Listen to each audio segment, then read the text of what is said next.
नमस्कार मित्रों, स्वागत है आपका स्कूल ऑफ एस्ट्रोलॉजी में। जैसा कि आप सभी को मैं बताना चाहता हूं कि हमारा स्कूल ऑफ एस्ट्रोलॉजी का एडवांस केपी कोर्स शुरू होने वाला है। इसकी इंफॉर्मेशन के लिए मैंने वीडियो बनाया है। मैं आपको उसकी डिटेल देना चाह रहा हूँ। देखिए, ये जो हमारा कोर्स है स्कूल ऑफ एस्ट्रोलॉजी का न्यू एडवांस केपी बैच जो है वो 14 दिसंबर 2023 से शुरू होगा।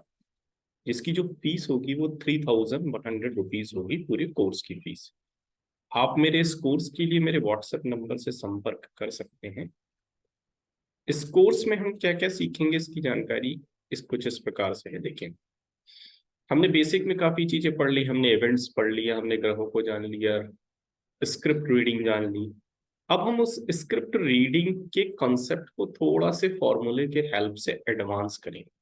कैसे एडवांस करेंगे? हम जानेंगे कि जो यूटी प्लैनेट होते हैं वो कौन होते हैं, किसे कहा जाता है, ठीक है, किन प्लैनेट्स का यूटी प्लैनेट कहा जाएगा और उसका स्क्रिप्ट रीडिंग में क्या रोल होगा, उनके सिग्निफिकेटर्स का क्या रोल होगा, क्या इंपॉर्टेंस होगा, यदि वो यूटी प्लैनेट है तो वो रिजल्ट्स पे अपना क्या इम्पैक्ट डालेगा।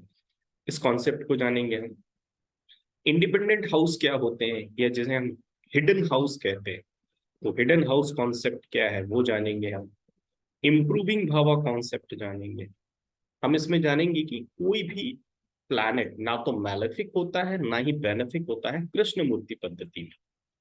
जैसे हम वैदिक में राहु केतु को मैलेफिक मानते हैं, लेकिन कृष्ण मूर्ति पद्धति में किसी भी प्लैनेट को मैलेफिक या बेनिफिक नहीं माना गया। इस कॉन्सेप्ट को जानेंगे हम। एबीसीडी सिग्निफिकेशन क्या होता है प्लैनेट्स के, जिसे हम हाउस सिग्निफिकेटर भी कहते हैं, वो जानेंगे हम। कुछ गोल्डन फॉर्मूले या रूल जानेंगे जो कि यूटी प्लैनेट और हिडन हाउस कॉन्सेप्ट के बेस पे होंगे। पुनर्फु दोषा क्या होता है ये हम जानेंगे। हम थोड़ा सा जानेंगे वेस्टर्न एस्पेक्ट का कॉन्सेप्ट क्या आता है, जिन्हें कृष्णमूर्ति पद्धति में शामिल किया गया है। हम ओटू थ्योरी को भी जानेंगे जो हम बेसिक में पढ़ चुके हैं। फिर भी हम ये जानने की कोशिश करेंगे कि प्लैनेट क्या सिग्निफाई कर रहे हैं, इन नंबरों को सिग्निफाई कर रहे हैं, तो ये जो नंबर जिस ऑर्डर में लिखे हैं उस ऑर्डर की क्या इंपॉर्टेंस है, ठीक है। थोड़ा सा हम 4 स्टेप थ्योरी कॉन्सेप्ट जो है सुनील गंदोलकर जी की है उसके बारे में भी जानेंगे। तो ये हमारा कुछ थ्योरेटिकल पार्ट होगा एडवांस के कोर्स में। फिर हम आएंगे प्रैक्टिकल पार्ट में, जिनमें ये सारे रूल हम ऊपर पढ़ चुके हैं वो लगेंगे, ठीक है।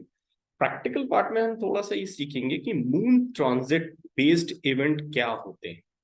जैसे कि हम जानते हैं कि कुछ इवेंट्स ऐसे होते हैं जिनको हम सन ट्रांजिट के बेस पे निकालते हैं। जैसे मान लीजिए हम मैरिज की डेट फाइंड आउट कर रहे हैं, तो मैरिज का इवेंट जो है वो आने वाले महीने में होगा, 2 महीने में होगा, 4 महीने होगा। इट मीन्स ऐसे इवेंट्स जो कि विद इन द ईयर होते हैं और 1 महीने 2 महीने से ज्यादा की समय अवधि में होते हैं, ऐसे इवेंट्स को हम सन ट्रांजिट बेस निकालते हैं, जो कि हम बेसिक में पढ़ते हैं, आपने सीखा होगा।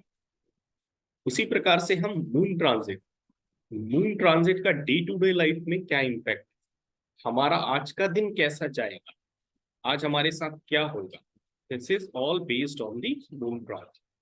इसी प्रकार से कुछ ऐसे इवेंट्स होते हैं जो within the hour happened होते हैं, उनको हम लगना ट्रांजिट बेस पे शॉर्ट आउट करते हैं या सॉल्व करते हैं।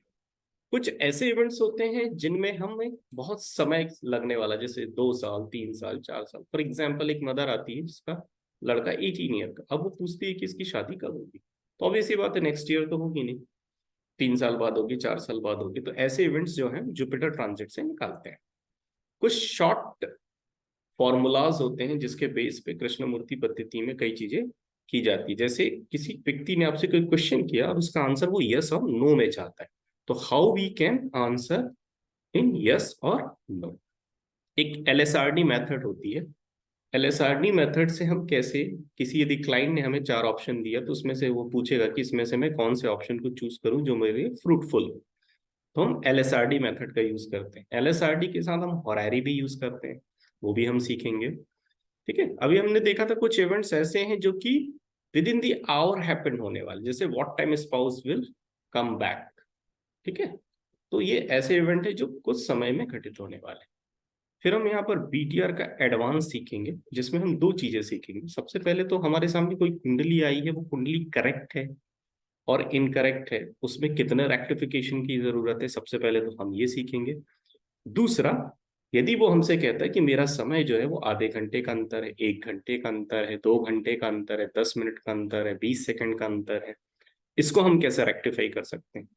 कोई व्यक्ति आता है हमसे पूछता है कि मुझे नहीं पता मेरा जन्म जो है 1978 में हुआ कि 77 में, तो हम उसका ईयर आइडेंटिफाई कर सकते हैं। यदि किसी ने कहा कि मेरा जन्म जो है गर्मी के मौसम में हुआ, तो गर्मी का मौसम फरवरी से शुरू होता है, जून तक चलता है, तो किस महीने में हुआ, इस चीज को हम कुछ ऐसे इवेंट्स को एक कुछ एग्जाम्पल्स के माध्यम से सॉल्व करेंगे। तो हमारा एक शॉर्ट इंट्रोडक्शन है एडवांस केपी कोर्स का, जो कि हम इस कोर्स में सीखेंगे। मैं प्रयास करूंगा कि आपको ये जो मैंने सिलेबस दिया है वो पूरे तरीके से आपको समझाने की कोशिश करूं। तो आप यदि इंटरेस्टेड हैं इस कोर्स को ज्वाइन करने में, तो आप मुझे व्हाट्सएप के माध्यम से संपर्क करें और इस क्लास को ज्वाइन कर सकते हैं। धन्यवाद। जय श्री राम।